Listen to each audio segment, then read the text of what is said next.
Bonjour à tous et bienvenue dans ce journal. Voici tout de suite les titres que nous allons développer dans cette édition.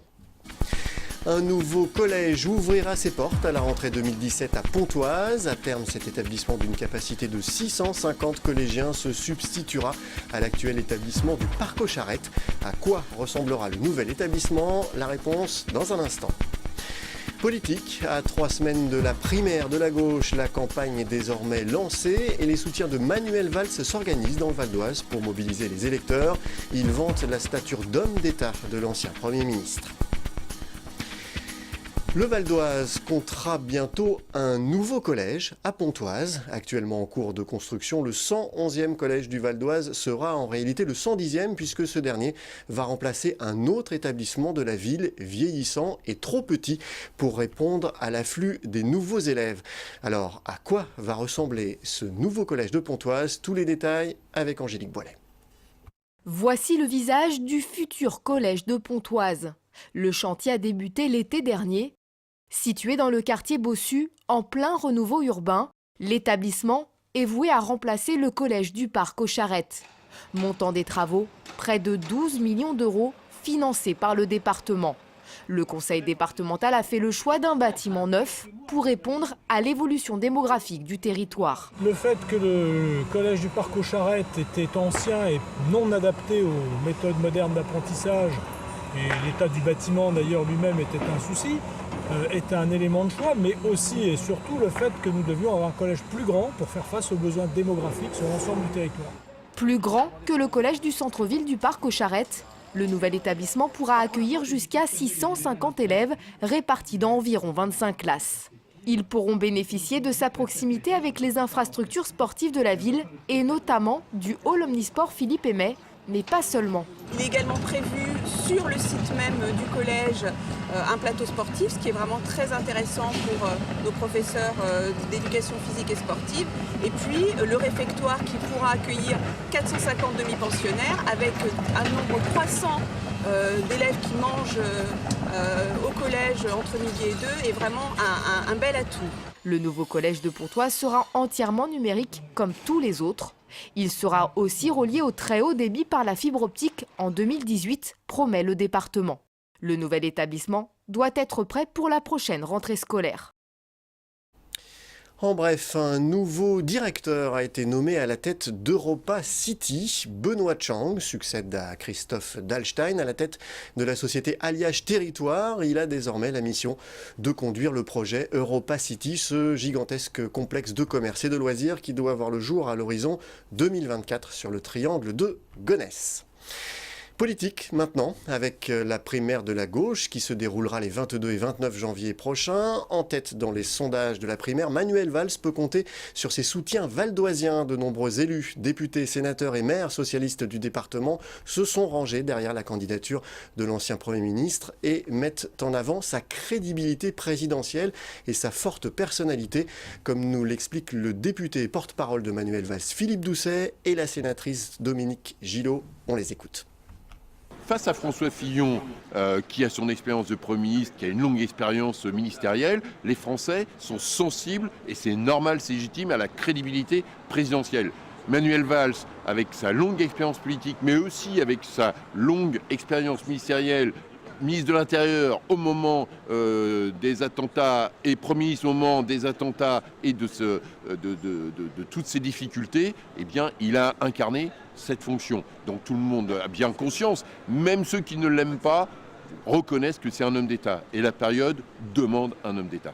C'est un homme d'une rectitude absolue, absolument dévoué à sa responsabilité politique et à la France. Enfin, il est vraiment passionné par la responsabilité publique et il est capable d'endosser cette responsabilité et l'autorité de l'État comme il nous l'a montré ces 2 dernières années, quoi. Donc c'est quelqu'un sur qui on peut compter, c'est un homme loyal, fidèle, qui sait faire preuve de gravité et puis qui a une capacité d'écoute et de travail collectif qui est tout à fait intéressant pour la période qui s'ouvre aujourd'hui. Le film La Belle Marinière, sauvé grâce aux dons des internautes. Disparu pendant 80 ans, La Belle Marinière, l'un des premiers films avec Jean Gabin qui a vécu à Myriel, va être prochainement restauré grâce à une mobilisation lancée sur Internet. Plus de 18 000 € ont été récoltés sur les 15 000 nécessaires à la restauration du film grâce à une campagne de financement participatif. 170 contributeurs se sont mobilisés pour faire renaître ce film de 1932 et grâce aux dons sur Internet, les premières images du film pourraient être montrées au printemps. Voilà, ce journal est terminé. Je vous en rappelle le principal titre. Un nouveau collège ouvrira ses portes à la rentrée 2017 à Pontoise. À terme, cet établissement d'une capacité de 650 collégiens se substituera à l'actuel établissement du Parc aux Charrettes. Le conseil départemental a investi 11,2 millions d'euros dans sa construction. Merci d'avoir suivi ce journal. N'oubliez pas que l'info continue sur notre site vunews.fr. À demain.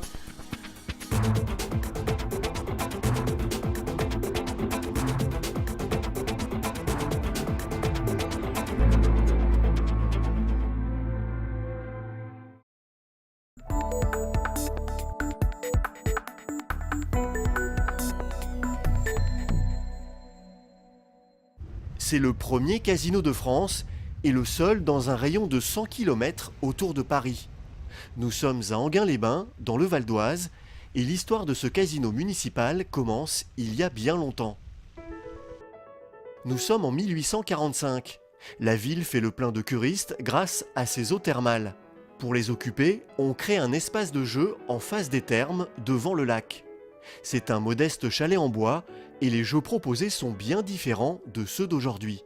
On jouait aux boules, on jouait à des parties de cartes, on jouait aux quilles. Et ce petit chalet en bois, en 1870, fait la joie des Prussiens ici à Enghien, puisque l'hiver 70 est un hiver très froid, et les Prussiens cassent le casino éventuel, c'est-à-dire le petit chalet en bois, pour se chauffer, donc à plus de casino. Au début du XXe siècle, on construit un casino spectaculaire en forme de bateau. Une proue qui s'avance sur l'eau, des mâts, des grottes artificielles, une salle de bal, mais l'eau s'infiltre et attaque le bâtiment. En 1909, un nouveau casino aux fondations plus solides voit le jour. Il servira de base à toutes les constructions qui viendront ensuite. Reconnaissable à ses deux grandes tours, ce casino sera doté d'un théâtre à l'italienne pouvant accueillir 700 personnes.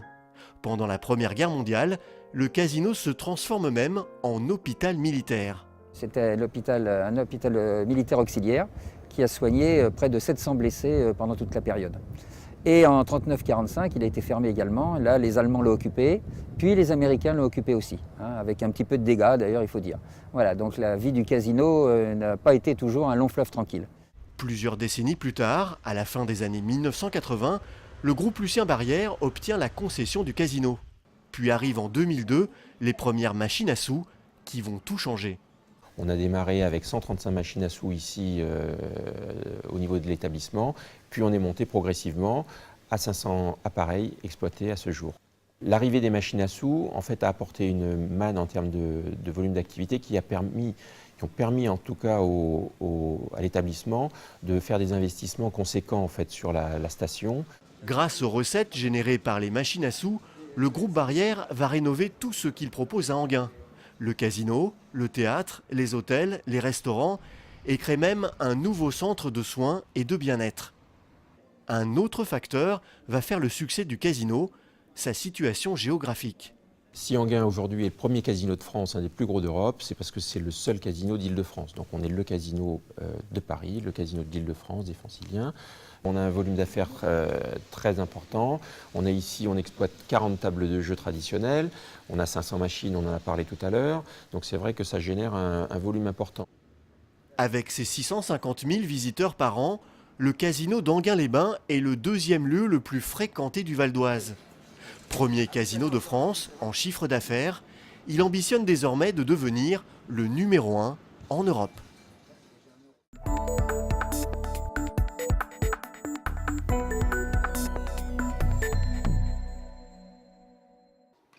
Un volant, une raquette et un filet, vous êtes prêts pour jouer au badminton. Longtemps considéré comme un sport de plage, le badminton est rentré dans une autre dimension.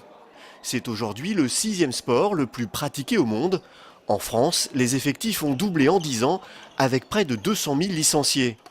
Dans le cadre scolaire, le badminton connaît aussi un grand succès. C'est le 2e sport présenté au bac. Le succès du badminton, c'est d'abord un sport qui est simple effectivement en termes de jeu. Il n'y a pas un équipement très important, il suffit d'avoir des chaussures, une raquette. Et puis c'est dû aussi à une évolution très forte du sport scolaire. C'est-à-dire que c'est un sport, le badminton, qui est très pratiqué dans les écoles, au collège. Et donc assez naturellement, nous les clubs, on a l'occasion de trouver justement des jeunes qui viennent chez nous pour des cours et puis qui ensuite passent au loisir quand ils deviennent adultes. Sport olympique depuis 1992, le badminton doit son nom à un petit village anglais. D'après la légende, c'est en 1873, dans le château du duc de Beaufort, situé à Badminton, que serait né officiellement ce sport. Pour créer leur premier volant, les amis du duc vont utiliser un bouchon de champagne et des plumes. Depuis cette époque, le volant a subi quelques transformations. Le volant, c'est d'abord ça, c'est un volant en plumes, c'est le volant d'origine en l'occurrence du badminton. Donc c'est avec des plumes d'oie. Évidemment, il a un avantage, c'est qu'il vole très bien. Il a un très gros désavantage, c'est qu'il s'abîme très vite. C'est-à-dire que les plumes s'en vont très vite. C'est le volant qu'on utilise quand on fait de la compétition en badminton. Maintenant, évidemment, depuis beaucoup d'années, on utilise le volant avec une jupe en plastique qui est beaucoup plus durable. Par contre, qui a le même bouchon en liège. Et donc c'est avec ce volant qu'on joue la plupart du temps en badminton. En compétition, le volant peut dépasser les 300 km/h, ce qui en fait le sport de raquette le plus rapide au monde.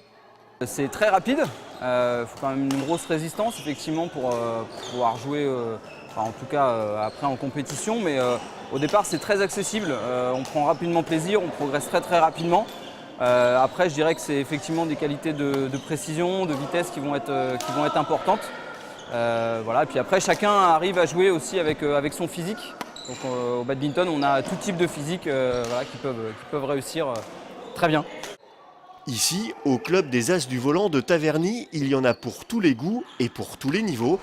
Les badistes, c'est comme ça qu'on les appelle, ils jouent pour le plaisir, la compétition ou les deux. Et malgré les apparences, le badminton n'est pas qu'un sport physique. Ce que je trouve vraiment sympa dans ce sport, c'est que à la fois on se dépense bien, mais c'est aussi un sport où on réfléchit.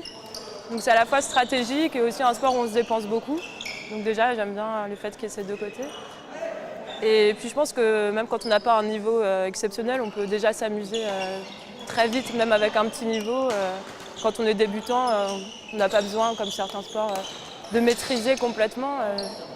Le succès du badminton est aussi lié à son faible coût, 20 € pour une bonne raquette de débutant.